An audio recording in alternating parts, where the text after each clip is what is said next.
So, over the past week, there has been quite the hoo-ha about the overtourism within the NUS campus.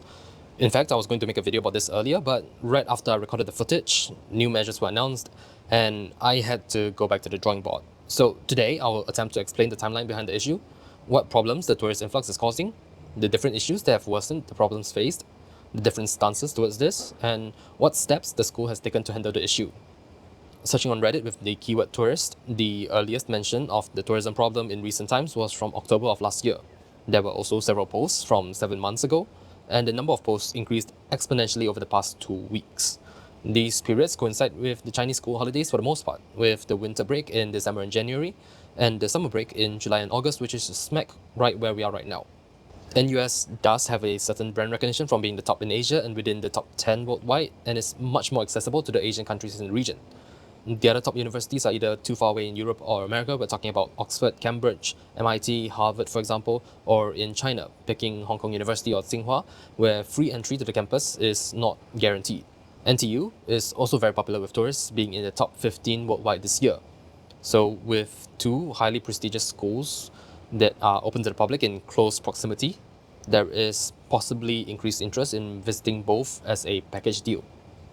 So back to current time, it is the school holidays for China, and there is a lot of interest from Chinese families with kids to come and visit. Many of them arrive on campus from the nearby Kent Ridge MRT station, and yet more by the busload from tour agencies. And these people have caused quite a stir with an outpouring of grievances and reports of poor tourist behavior online. According to the posts and reports, problems include tour buses blocking the roads while tourists alight, causing shuttle buses with students to not be able to drive off, tourists scrambling to board the shuttle buses while not allowing students and staff to board or alight first, congregations along the walkways blocking students and staff from getting to classrooms, the invasion of other people's privacy and taking pictures of students and staff while they are in the campus, taking pictures of the campus while standing on the roads and blocking traffic, tourists entering lecture theatres and tutorial rooms, which is highly disruptive to lessons, tourists entering student dormitories and allegedly stealing personal belongings. So there are certain places where tourists may tailgate students, and there are also certain halls or dormitories that are way more open to the public.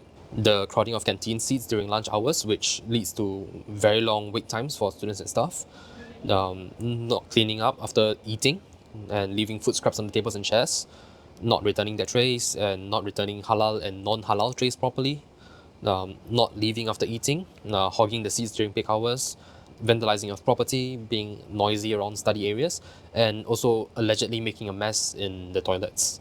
And while I've spent way too long listing all of these issues, I'm sure that there could be even more issues that I have not covered yet.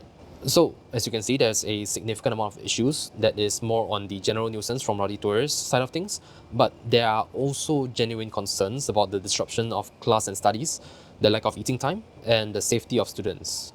There are also several aggravating factors that have seen to worsen the situation. The first factor is the school's lack of infrastructure to handle such tourist numbers. For NUS, the main factor for building facilities such as lecture theatres, tutorial rooms, canteens, libraries, so on and so forth are based off of expected student and staff numbers and does not take tourists into account. So NUS was never meant to be a tourist attraction in the first place. This means that with so many tourists around, the canteens and the libraries would be way over capacity. NUS has placed numerous temporary tables along the Stephen Riady Centre's first floor to search seating area availability, but this is very, very temporary. Meanwhile, with Central Library already packed to the brim during normal times, the addition of tourists not only reduces the number of seats available for students, but also disrupts the focus of students who are studying there as well. The roads around the campus are also only one lane wide, so when tour buses stop to get tourists to alight, all the vehicles behind, including the public buses and also shuttle buses with students rushing to their next class, all have no choice but to wait until they move off. And even if the tourists are well behaved and follow the rules for the most part as a respectful visitor, the sheer number of them is a problem all on its own. The second factor would be a lack of rules and rule enforcement. Posters plastered within the canteens asking tourists to not enter during peak periods are useless because they have already entered the canteens itself.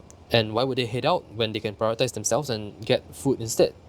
Signages plastered on the bus doors saying that tourists should not enter cannot be seen from the front when the doors are open. The regulation that only people with school passes can board the bus is only useful when the bus captains are actively checking the people entering. Roads not allowing drop-offs can only be done when there are people walking around and actively enforcing it. And signages barring entry to areas like lecture theatres, laboratories, library floors, and dormitory areas can be easily ignored when people are not observant or know that there are no consequences for non-compliance. A third factor would be the unofficial tour groups. Those are not from official tour agencies that are beholden to NUS rules and regulations, and they don't have Singapore Tourism Board tour guide licenses. Also, they come from certain demographics of NUS students or overseas groups that sell tour services on online sites such as Xiaohongshu for pretty good cash.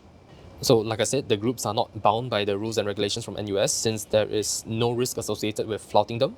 There is no monetary penalty, there is no punishments for these groups of people. In the face of all of this, there are a few general stances towards the matter. So, the first and probably the most common stance would be of dissatisfaction. As an institute of higher learning, NUS is supposed to provide a safe and secure learning environment. With the increase in the number of tourists and accompanying issues that the over-tourism brings, the safety of students is compromised, the learning is disrupted, and NUS is not delivering on their promises. The second stance, which seems rather extreme, is that of exuberance and pride. They believe that the number of tourists visiting NUS is proof that NUS has made it to the big leagues, that NUS is a university that many, even from overseas, strive to enroll in. They also believe that students should be proud of the fact that they are studying in the best university in Asia that everybody looks up to, and thus they are privileged to welcome tourists to visit. The third, in the middle of it all, is that of ambivalence. While acknowledging that the tourism issue is a manifestation of the success of NUS as a learning institution, they are also cognizant of the day-to-day problems faced by students and staff. And then there is NUS senior management. Thus far, while spewing rhetoric about providing a safe learning environment and minimizing disruption to students, they have continuously enacted measures that compromise on the learning experience and the safety of students.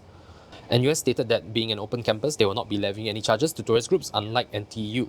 NUS libraries have pursued a future libraries concept, focusing on promoting discussion and knowledge exchange, and has opened its doors to the public. NUS has set up a lot of tables along Stephen Riady Centre to increase seating space for meals in UTown, and created a pop-up visitor centre with paid student guides to manage crowd flows, but it seemed to have very little visible effects on relieving congestion. NUS has posted advisory notices in areas such as canteens and on shuttle buses to inform tourists about the rules that they should follow, but they did not do anything else to enforce those rules. Security officers have been deployed to UTown, but enforcement still seems inadequate, according to all the reports of tourists entering dormitories and private property. And despite all of the complaints being raised, the official statement from NUS for the first few days of school was that they were closely monitoring the situation. This was despite the fact that they have already been made aware of these problems even before the school semester started. Only after a week and a strongly worded letter from the student union did things improve slightly. Shuttle buses being for students and staff were strictly enforced at specific timings for high traffic bus stops. UTown canteens became strictly for students and staff at peak timings. NUS libraries have U-turned on their decision, activating the gates for all the libraries in campus. It has also been noticed that there were also lesser crowds in UTown and on the shuttle buses, but rather than effective measures being rolled out, the more likely reason is that the peak tourist period is over, with fewer student tour groups being organized. And then you have to think about who is paying for all of this. The locals who are paying $8,000 a year for tuition, foreign students who pay way more without the subsidies, and even Singaporean taxpayers who provide the subsidies for the local students.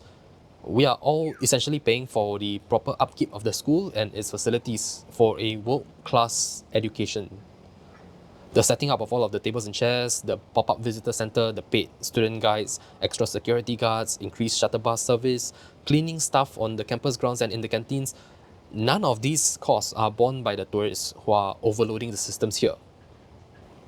And when they come to visit, the tourist dollars would only go to tour agencies, canteen operators, and perhaps just a little bit will return to NUS via NUS Co-op. We also must take note that as of now, the majority of the measures taken are only temporary, meaning that the next semester and the one after that would likely not have these same protections in place until things get out of hand. The student union has called for a town hall on the 21st of August for students to air their grievances and propose effective solutions to the provost office, campus infrastructure, campus tours, and NUS libraries. I will be attending and providing updates on the situation as it develops. And if they do not enact proper changes following the feedback given, then that probably goes to show how little students matter to NUS.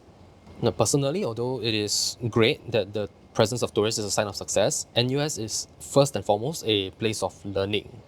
For the record, I'm not against tourists visiting NUS. I think it is great. Small groups that respect the values and conduct themselves properly are some of the best people that you can find. But when busloads of them come every single day, brought on by money-hungry tour agencies and part-timers that cash in on the craze without adhering to the rules and regulations, then it becomes a bit too much. So what I'm trying to say here is that clearly there is an over-tourism issue here in NUS, and other than tourists, everybody else is paying the price.